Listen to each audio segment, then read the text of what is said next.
NCERT का next article 12.6 है, जिसमें कि हम रेजिस्टेंसेस के कॉम्बिनेशन बनाने वाले हैं। हेडिंग है resistance of a system of resistors. बहुत सारे रजिस्टर्स मिलाएंगे और कैसे कैसे कॉम्बिनेशन बनते हैं वो देखते हैं। तो in the last section we have some simple electric circuit. We have noticed how the electric current through a conductor depends upon its resistance and potential difference across its ends. ये सब देखा ही था हमने. In various electrical gadgets, we often use resistors in various combinations. है ना.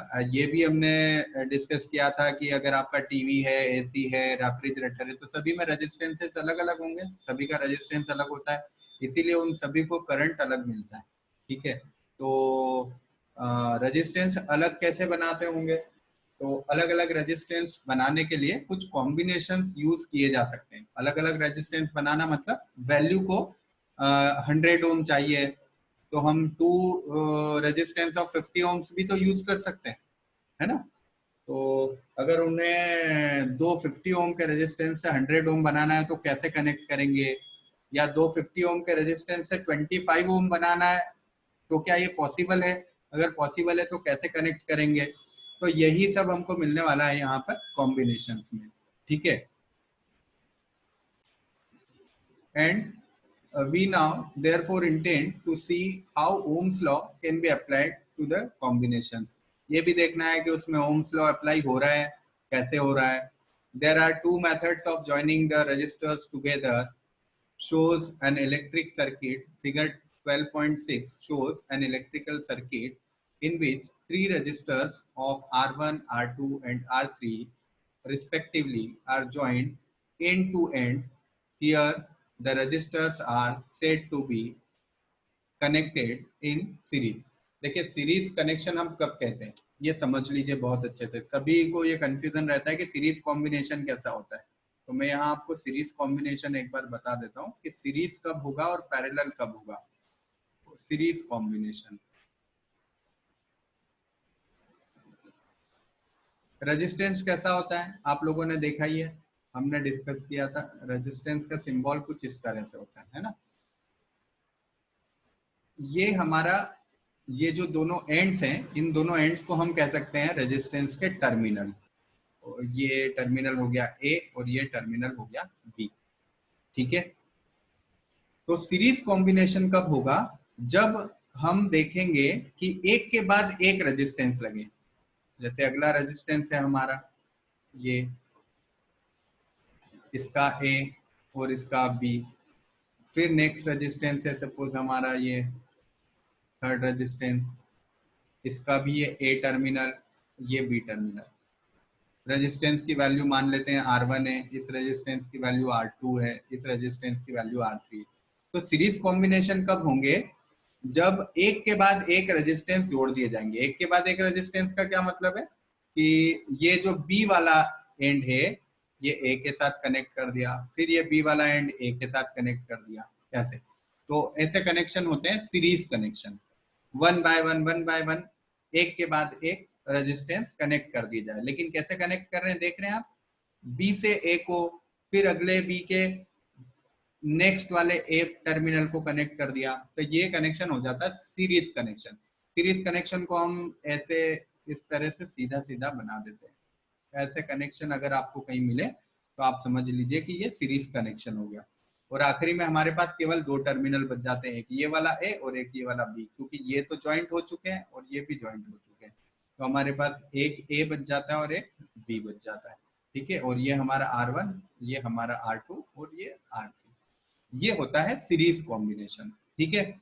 और अब अगर सीरीज कॉम्बिनेशन में हमसे कोई पूछे कि टोटल रेजिस्टेंस कितना है, तो वो टोटल रेजिस्टेंस सीरीज कॉम्बिनेशन का हम कह सकते हैं R इक्वल टू, ये टोटल रेजिस्टेंस है. R क्या है, ये टोटल रेजिस्टेंस है.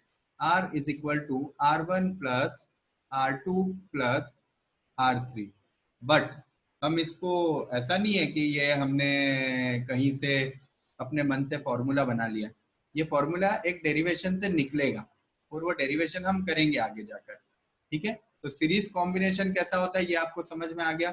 एक के बाद एक रेजिस्टेंस कनेक्ट होते हैं। और बेहतर समझना है तो समझ लो कि इसका बी एंड दूसरे वाले रेजिस्टेंस के ए से कनेक्ट हुआ, फिर इसका बी एंड फिर अगले रेजिस्टेंस के ए से कनेक्ट हुआ। इस तरह से सीरीज कनेक्शन बनते हैं। और जब आपको सर्किट दिखता है तो सर्किट में ऐसे ए बी अलग नहीं दिखते हैं, उनको सबको ज्वाइंट कर दिया जाता है और खाली आपको शुरू वाला टर्मिनल ए और लास्ट वाला टर्मिनल बी दिखता है। ठीक है, इसको अगर किसी बैटरी के साथ कनेक्ट करना हो तो कैसे करते हैं, ऐसा कनेक्ट कर दिया, ये इस तरह से कनेक्ट कर दिया, ये बैटरी के साथ कनेक्ट कर दिया। ठीक है, और ये आई करंट फ्लो कर दिया, ये R1, ये R2, ये R3, और ये आपकी बैटरी V पोटेंशियल की। ठीक है, ये हमारा एक सीरीज कॉम्बिनेशन हो गया। ठीक है, आप चाहें अगर तो यहाँ एमीटर लगा सकते हैं ताकि आपको पता चल जाए टोटल करंट कितना पास हो रहा है। आपको अगर पोटेंशियल बताना है कि रेजिस्टेंस R1 के अक्रॉस कितना पोटेंशियल है, तो पोटेंशियल मीटर या वोल्ट मीटर हम कहाँ लगाते हैं, पैरेलल में। तो ये R1 का, ये वोल्ट मीटर R1 का वोल्टेज देगा, ये वाला R2 के लिए वोल्टेज देगा कि R2 में कितना वोल्टेज लग रहा है, फिर ये वाला R3 के लिए वोल्टेज देगा। ठीक है, इस तरह से हमको वोल्टेजेस भी मेजर करने के लिए वोल्ट मीटर लगाने होते हैं, और ये वोल्ट मीटर इस तरह से पैरेलल में लगाए जाते हैं। ठीक है, चलिए वापस एनसीईआरटी की रीडिंग आगे बढ़ाते हैं। ये देखिए, ये सर्किट हमने अभी बनाया ही है, R1, R2 और R3। ठीक है, तीनों को हमने कैसा कनेक्ट कर दिया, सीरीज में कनेक्ट कर दिया। पोटेंशियल मेजर किया, हमने जो सर्किट बनाया था उसमें हम सबका अलग अलग पोटेंशियल मेजर कर रहे थे, और यहाँ पर जो मेजर किया है वो पूरे तीनों का एक साथ मेजर कर दिया, इसलिए यहाँ लगा दिया। एक एमीटर लगा दिया, बैटरी कनेक्ट कर दी, तो ये रेजिस्टेंस इन सीरीज, ये एक कॉम्बिनेशन बन गया। अब और आगे देखते हैं क्या दिया है। Figure 12.7 shows a combination of resistors in which three resistors are connected together between points X and Y. Here the resistors are said to be connected in parallel. So ये है parallel connection, इसको कहते हैं parallel connection. Parallel connection में देखिए R1, R2 and R3 कैसे connect किए गए हैं,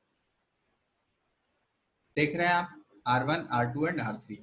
चलिए एक बार मैं एक्सप्लेन करता हूं आपको कि कैसे R1, R2 एंड R3 को कनेक्ट करना है हमें।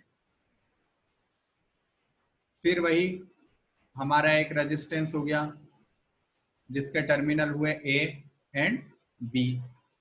एक और रेजिस्टेंस हुआ हमारा, ये R2 रेजिस्टेंस है, इसके भी टर्मिनल्स हुए A एंड B, ये R1 रेजिस्टेंस है। और ऐसा ही एक और रेजिस्टेंस हुआ हमारा R3, इसके भी दो टर्मिनल हुए A एंड B। अब अगर पैरेलल कनेक्शन आप करते हैं, पैरेलल कनेक्शन आप कर रहे हैं, तो पैरेलल कॉम्बिनेशन में आपको सभी रजिस्टर्स के A को एक साथ कनेक्ट करना पड़ेगा। मतलब ये आपका R1 हो गया, ये आपका R2 हो गया, और ये आपका R3 हो गया। ठीक है, और इस तरह से सभी के A एक पॉइंट पे आ गए और सभी रजिस्टर्स के B एक पॉइंट से कनेक्ट हो गए। सीरीज में क्या किया था, A B को फिर अगले A से कनेक्ट किया, फिर अगले B को फिर दूसरे A से कनेक्ट किया, ऐसे कनेक्ट किया था। और यहाँ पर सारे A एक तरफ, सारे B एक तरफ। तो ये होता है पैरेलल कॉम्बिनेशन, को कहते हैं पैरेलल कॉम्बिनेशन। ठीक है, आ गई बात समझ में। बैटरी कनेक्ट करना तो अब आप सीख ही गए, जो भी दो टर्मिनल खाली दिखते हैं उन्हीं के साथ हम क्या करते हैं, बैटरी लगा देते हैं। ये इस तरह से बैटरी लग गई। और अगर आपको करंट मेजर करना है तो यहाँ पर कहीं भी एक जगह आप एमीटर लगा दीजिए, ऐसा। ठीक है, और अगर आपको पोटेंशियल मेजर करना है तो यहाँ पर आप ऐसे पोटेंशियल भी लगा सकते हैं। ठीक है, आ गई बात समझ में, क्लियर है। तो ये हमारा पैरेलल कॉम्बिनेशन हो गया। अब अगर आपको वेरीफाई करना है कि सीरीज में करंट सेम होता है या नहीं होता है, तो आप यहाँ पर एक काम कीजिए, ये हमारा जो कॉम्बिनेशन था सीरीज का, उस कॉम्बिनेशन को देख लीजिए पहले, सीरीज वाले कॉम्बिनेशन को। ये सीरीज कॉम्बिनेशन था, तो इसमें एक काम करिए, आप यहाँ पर एक एमीटर लगा दीजिए, पहले रीडिंग लीजिए, फिर यहाँ लगा दीजिए, फिर रीडिंग लीजिए, यहाँ लगा लीजिए, फिर रीडिंग लीजिए, और यहाँ लगा लीजिए और फिर रीडिंग लीजिए। आप देखेंगे कि सभी जगह सेम करंट मिल रहा है। अगर यहाँ आपका 1 एम्पियर आया होगा तो यहाँ भी 1 एम्पियर रहेगा, यहाँ भी 1 एम्पियर रहेगा और यहाँ भी 1 एम्पियर रहेगा। मतलब पूरे सर्किट में सेम करंट फ्लो हो रहा है। क्लियर है? और दूसरी बात, पोटेंशियल के बारे में देखें तो यहाँ अगर V1 था, यहाँ V2 था और यहाँ V3 था, तो जब आप इन तीनों का सम करोगे ना, V1 plus V2 plus V3, ऐसा आप सम करोगे तो आपको एक बहुत ही बेहतरीन रिजल्ट मिलेगा। क्या बेहतरीन रिजल्ट होगा? वो कि ये जो आपका सम है ये आपकी बैटरी के इक्वल होगा, ऐसा ये आपको रिजल्ट मिलेगा। फिर से समझो, मान लो यहाँ पर आपका 1 वोल्ट आया, ये वोल्ट मीटर आपका 1 वोल्ट बता रहा है, ये वोल्ट मीटर आपका 2 वोल्ट बता रहा है, और ये वोल्ट मीटर आपका 3 वोल्ट बता रहा है। तो आप अगर इन तीनों को ऐड करोगे तो कितना आ रहा है? 1 प्लस 2 प्लस 3 इक्वल टू कितना होता है? 6। तो आपको पता चलेगा कि अरे बैटरी भी तो हमने 6 वोल्ट की लगाई थी, बैटरी भी आपने कितनी 6 वोल्ट की लगाई थी। तो जितने वोल्ट की आप बैटरी लगाते हो, उसी बैटरी का वोल्टेज सीरीज में डिवाइड होकर अलग अलग रेजिस्टेंस को मिल जाता है। आ गई बात समझ में? अब ऐसा ही हम पैरेलल में भी देख लेते हैं। पैरेलल में क्या होता है? तो पैरेलल में हमने एमीटर लगाया, एक बार इसके साथ, फिर एक बार इसके साथ लगाया, फिर एक बार इसके साथ लगाया। ठीक है, तो तीनों में हमको अलग अलग करंट मिला। ठीक है, चलिए देखते हैं कितना। मान लो हमको टोटल करंट मिला यहाँ पर 5 एम्पियर। जब इसमें देखा हमने तो इसमें 1 एम्पियर मिला, इसमें 2 मिला, इसमें भी 2 मिला। तो इन तीनों का जो सम होगा, वो तीनों का सम कितना होगा? जितना करंट टोटल सर्किट में है। मतलब अगर यहाँ I1 है, यहाँ I2 है और यहाँ I3 है, तो टोटल करंट जो है वो I के बराबर होगा। I equal to I1 plus I2 plus I3। Parallel में करंट डिवाइड होता है और सीरीज में वोल्टेज डिवाइड होता है। पैरेलल में क्या डिवाइड होता है? करंट। देखिए यहाँ से, इसको एक एग्जांपल से भी समझ सकते हो आप, कि यहाँ से मान लो कोई पाइप है, इस पाइप में से पानी निकल रहा है और यहाँ से 3 छोटे छोटे पाइप इसके साथ कनेक्ट कर दिए हमने, तो तीनों पाइप में अलग अलग पानी जाएगा ना। तो इसमें I1 गया, इसमें I2 गया, इसमें I3 गया, और टोटल पानी कितना होगा? जितना यहाँ से आया होगा। ठीक है, इसी को आगे जाके किरचॉफ्स लॉ कहा जाता है। तो सीरीज में आपका करंट तो हो गया I1 I2 एंड I3। और अब एक बहुत अच्छा रिजल्ट आपको देखने को मिलेगा। वो रिजल्ट ये है कि अगर आप इन सभी रेजिस्टेंस पे वोल्टेज मीटर लगा दें, यहाँ पर वोल्ट मीटर लगा दें, यहाँ पर लगा दें, यहाँ पर भी लगा दें और यहाँ भी लगा दें, तो सभी का वोल्ट उतना ही दिखेगा जितना बैटरी में। अगर यहाँ 6 वोल्ट है तो ये भी आपको 6 वोल्ट दिखेगा, ये भी आपको 6 वोल्ट दिखेगा और ये भी आपको 6 वोल्ट दिखेगा, क्योंकि पैरेलल में क्या होता है? वोल्टेज सेम होता है। तो देखो यहाँ पर मैं लिखता हूँ, पैरेलल में क्या होता है? पैरेलल में वोल्टेज तो सेम होता है, बट करंट क्या होता है? करंट डिवाइड हो जाता है। क्लियर है? ऐसी एक्टिविटी एनसीईआरटी के अंदर दी हुई है। पैरेलल में वोल्टेज सेम रहता है, करंट डिवाइड हो जाता है। और सीरीज में क्या होता है? तो सीरीज में करंट सेम रहता है और वोल्टेज क्या होता है? वोल्टेज डिवाइड हो जाता है। ये बातें आपको याद रखनी है। ठीक है, इससे बहुत सारे क्वेश्चन बन सकते हैं अगर ये बातें आप याद रखते हैं तो। क्लियर? चलिए एनसीईआरटी को एक बार वापस देख लेते हैं। अब एनसीईआरटी में रजिस्टर्स इन सीरीज के लिए एक्टिविटी दी है, ये वही एक्टिविटी है जो मैंने अभी आपको बताई है, 1, 2 और 3 को एक साथ एक सर्किट में सीरीज में कनेक्ट कर दिया, 6 वोल्ट की बैटरी लगा दी और एमीटर की पोजीशन चेंज करते रहे। जब एमीटर की पोजीशन चेंज करी तो पता चला कि सभी जगह एमीटर सेम रीडिंग दे रहा है, तो ये हमको पता चल गया कि सीरीज में करंट सेम होता है। फिर एक और एक्टिविटी की है। इस एक्टिविटी में क्या किया है, ये रेजिस्टेंस लगाए, इनके साथ सभी के साथ वोल्ट मीटर लगा दिए और इन वोल्ट मीटर में रीडिंग ले ली, और रीडिंग ली तो इन सब का जब सम किया तो वो सम यहाँ जितना बैटरी से वोल्टेज दिया था उसके बराबर है, मतलब V equal to V1 plus V2 plus V3 हो गया। ये सीरीज कॉम्बिनेशन के लिए हमारी एक्टिविटी हो गई।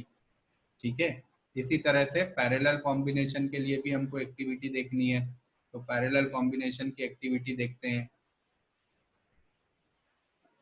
ये कुछ न्यूमेरिकल्स है, ये मैं एक अलग से सेपरेट इसका लेक्चर बनाऊंगा जिसमें हम न्यूमेरिकल्स करेंगे। पैरेलल के लिए ये एक्टिविटी देखिए, ये पैरेलल के लिए एनसीईआरटी में सारी वही चीजें लिखी है जो अभी हम लोग डिस्कस कर रहे थे, इसलिए मैं यहाँ पर सारे जो आर्टिकल्स हैं वो पढ़ नहीं रहा हूँ क्योंकि वो सारी चीजें हम डिस्कस कर चुके हैं।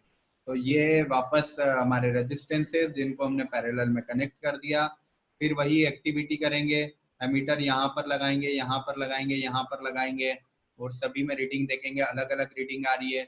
और ये जो I1, I2 और I3 है ये I के बराबर होंगे, इस एमीटर की टोटल रीडिंग के बराबर होंगे। इन सब एमीटर्स की रीडिंग का टोटल करोगे तो इस एमीटर की रीडिंग के बराबर होगा। इससे पता चलता है कि यहाँ ये करंट डिवाइड हो गया था। ठीक है, और वोल्टेज सभी जगह लगा के देखोगे तो सेम मिलेगा, कितना सेम, जो बैटरी का था। क्लियर है, तो ये हमारी एक्टिविटी हो गई।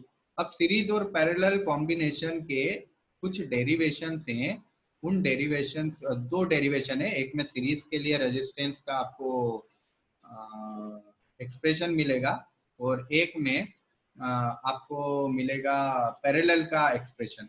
तो वो और साथ में कुछ न्यूमेरिकल, वो मैं आपको नेक्स्ट इसके साथ में जो एक और जो अलग से सेपरेट लेक्चर बनाऊंगा उसके अंदर आपको बताता हूँ। ठीक है।